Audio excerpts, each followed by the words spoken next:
Perkenalkan, nama saya Maria Audrey Florencia Bugis dari kelas 12 IPS 2. Di sini, saya akan menjelaskan mengenai materi persamaan akuntansi dan jurnal umum.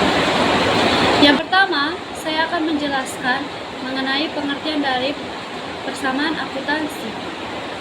Jadi, persamaan dasar akuntansi adalah persamaan yang menunjukkan jumlah harta kekayaan atau aktiva atau aset dari suatu perusahaan yang selalu sama dengan penjumlahan dari utang dan modal atau pasifa perusahaan tersebut.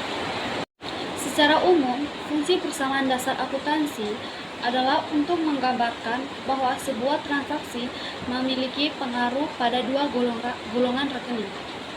Selain itu, melalui persamaan dasar akuntansi atau perusahaan dapat mengetahui perubahan unsur atau posisi keuangan perusahaan, yakni untuk mengetahui perubahan posisi harta atau aset dan utang atau liabilitas atau kewajiban dan modal ekuitas perusahaan. Yang pertama, harta. Yang dimaksudkan dengan harta dalam persamaan dasar akuntansi adalah daftar kekayaan yang dimiliki suatu perusahaan. Harta juga disebut dengan aset atau aktiva yang merupakan kumpulan sumber daya yang dimiliki perusahaan untuk memperoleh penghasilan untuk tahun berjalan maupun tahun-tahun berikutnya. Jadi, contoh harta atau aset perusahaan antara lain bangunan, gedung, kendaraan, tanah, uang tunai, dan cek kontan.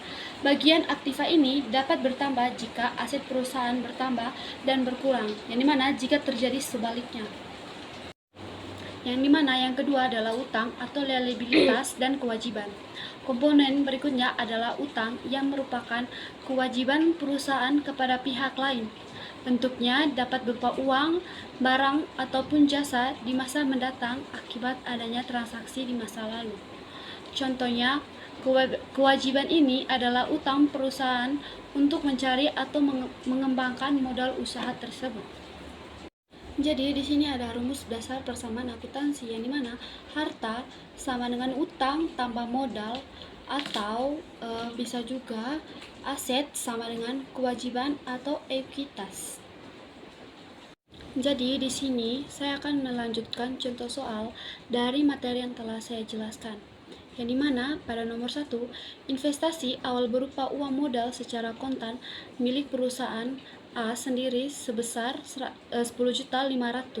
Selain itu, ada juga investasi lain yang berupa peralatan kantor sebesar 1 juta. Yang kedua, pengeluaran pada awal bulan untuk membayar biaya sewa gedung selama 1 bulan yaitu sebesar 1.100.000. Yang ketiga, membeli perlengkapan dengan cara kredit seharga 900 dan peralatan seharga 1.500.000. Yang keempat, mendapatkan pendapatan jasa sebesar 2.100.000. Yang kelima, membayar tagihan listrik untuk 1 bulan ke depan sebesar 250. Yang keenam, pemilik perusahaan A mengeluarkan dana sebesar 200 untuk pengeluaran pribadi. Yang ketujuh, mendapatkan pendapatan sebesar 1.250.000. Yang kedelapan, adanya pembayaran air sebesar 70.000. Yang kesembilan, pembayaran gaji karyawan sebesar 2.500.000.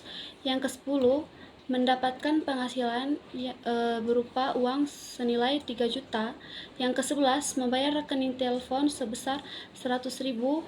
Yang ke-12, mendapatkan penghasilan sebesar 2.750.000. Yang terakhir, yang ke-13, pengeluaran pribadi perusahaan A sebesar 150. Jadi, yang terdapat dalam aktiva berupa kas, piutang, perlengkapan, dan peralatan, serta yang terdapat dalam pasifa merupakan utang modal serta modal. Jadi, jumlah dari kas, piutang, perlengkapan, peralatan, utang modal, serta modal senilai 17.630 dan pasifa juga berupa senilai 17.630. Jadi, nilai dari pasifa serta aktiva ini balance. Jadi, kesimpulannya, persamaan akuntansi dapat digunakan untuk melihat pengaruh semua transaksi yang dilakukan perusahaan terhadap posisi keuangan pada suatu waktu tertentu. Artinya, hanya dengan melihat dari persamaan ini, kita dapat mengetahui pergerakan kondisi keuangan perusahaan akibat berbagai transaksi yang terjadi.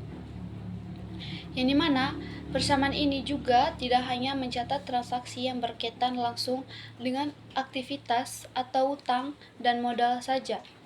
Persamaan dasar akuntansi juga dapat melihat pengaruh transaksi terdapat atau pengeluaran beban maupun prive yang dilakukan pemilik perusahaan terhadap akun-akun aktiva dan pasiva.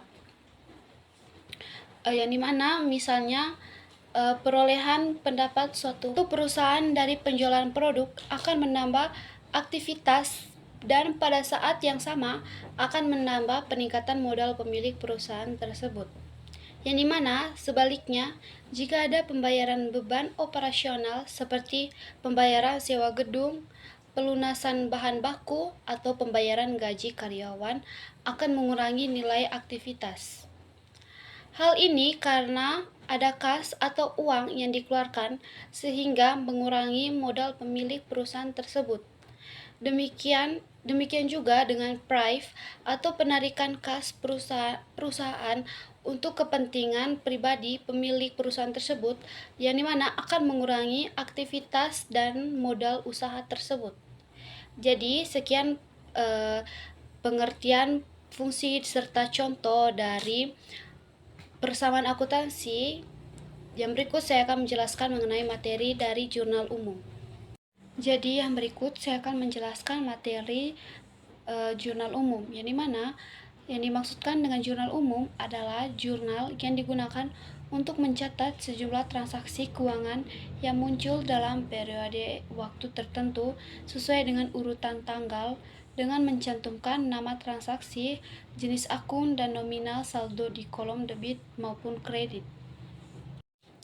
Umumnya, jurnal ini dipergunakan dalam siklus akuntansi perusahaan jasa karena pada prinsipnya segala transaksi dalam perusahaan jasa dapat dicatat secara kronologis. Sedangkan pada akuntansi perusahaan dagang lebih efektif menggunakan jurnal khusus. Alasannya, mengapa jurnal khusus lebih cocok digunakan untuk perusahaan dagang adalah karena perusahaan dagang membutuhkan identifikasi jumlah dan transaksi sejenis dengan identitas yang tinggi. Pembuatan jurnal umum atau disebut juga dengan penjurnalan mempunyai tujuan diantaranya untuk melakukan identifikasi, melakukan penilaian, dan melakukan pencatatan dampak ekonomi dari sebuah transaksi atau beberapa transaksi dalam perusahaan tersebut. Selain itu, pencatatan ini juga bertujuan untuk memudahkan proses pemindahan dampak transaksi yang terjadi ke dalam sebuah akun sesuai transaksi tersebut. Contoh soalnya, yang dimana seorang investor menginvestasikan dananya sebesar 500 juta pada tanggal 5 Januari 2018 di perusahaan PT Jaya Abadi dan dilanjutkan pada tanggal 11 perusahaan membayar sewa kantor sebesar 20 juta. Dalam contoh soal jurnal umum yang berikut, yang dimana pada kasus perusahaan PT Jaya Abadi ini juga melakukan transaksi pada tanggal 15 yang di bulan yang sama untuk membeli peralatan dan perlengkapan kantor. Dana yang dikeluarkan untuk masing-masing kebutuhan tersebut sebesar 10 juta dan 5 juta. Dan transaksi berlanjut pada tanggal 20 Januari 2018, yang dimana perusahaan menerima pendapatan penjualan secara tunai sebesar 10 juta. Transaksi terakhir dari perusahaan PT Jaya Abadi dilakukan pada tanggal 25 Januari 2018, di mana perusahaan mengeluarkan dana untuk membayar gaji pegawai di bulan Januari sebesar 25 juta. Yang dimana pada tanggal 5 Januari kas dimasukkan ke dalam debit, modal awal dimasukkan ke dalam kredit. Yang berikut, tanggal 11 Januari sewa dibayar di muka dibayar ke debit, kas dimasukkan ke dalam kredit.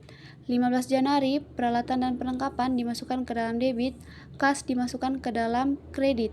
dan 20 Januari kas dimasukkan ke dalam debit, pendapatan dimasukkan ke dalam kredit. Yang terakhir, tanggal 25 Januari, pendapatan gaji dimasukkan ke dalam debit, kas dimasukkan ke dalam kredit. Total dari debit dan kredit 5.700.000. Disimpulkan bahwa jurnal umum adalah jurnal yang digunakan untuk mencatat berbagai aktivitas transaksi keuangan secara berurutan dalam periode tertentu. Sekian materi yang telah saya paparkan. Saya Audrey Bugis, undur diri.